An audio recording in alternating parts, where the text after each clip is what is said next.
box out of 10 Okay. for Eddie Howe.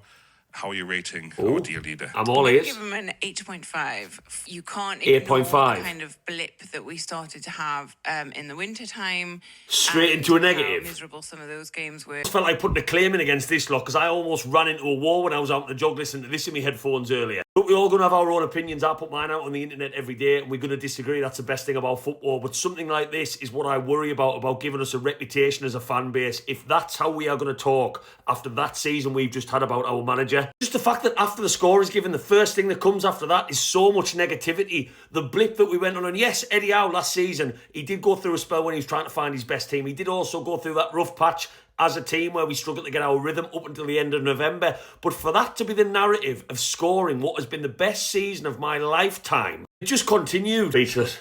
The critique, I think, does come Critique from again. the frustrations very how and being the meticulous Frustration. man, know how his own frustrations, and he's trying to work on it. We've seen some tactical tweaks this season, but he's so rigidly stuck to formations and certain players. See, at this point, I thought I was listening to a podcast about a team that had just finished 14th in the league and really flattered to deceive. My brain was fully blown out. Rigid in formation, or them same tactics that managed to beat Arsenal away from home in the semi-finals of the Carabao Cup where we basically played 6 at the back. That same formation that when the injuries got bad at the end of the season put Jacob Murphy as a wing-back and managed to win football matches. All of these changes, yeah, quite rigid. Just when my head was fully about to explode. I think, not trying to get too This far can't get into any the worse. future, I think if we have a bad season next season, the writing was on the wall for it this season. Writing's on the wall. Writing is on the wall. Just for context, what he meant by that is that because Eddie Howe did so well last season and won that cup, that if he gets booted next season, well, he's not too sure he's ever going to do any better. But they also mention on the same podcast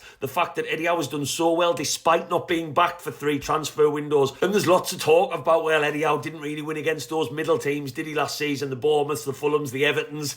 Oh, yeah. That's probably his reasons for so much negativity. Well, here's some things he did do. Only Liverpool last season, the league winners across all domestic competitions, won more matches and lost less. Newcastle are second to the league champions. Up in 3 wins against Arsenal, the double over Tottenham, the double over Man United, matches that once upon a time Newcastle wouldn't win. Not to mention winning our first cup and the happiest day of my life domestically for 70 years, making history. There was the most home wins since the Sir Bobby Robson days. The season before, there was more goals scored since the Kevin Keegan days. And a morale, a team, and a togetherness that I've never known in my whole life supporting this football club that can only get better. If that's how a podcast is going to go, reviewing our manager in our season last year, then let me off. I'm going to go and support cricket. There's no your thoughts down below, Newcastle fans. I need to go and stick my head in a bucket of ice water or something because, my God, it's almost blown off.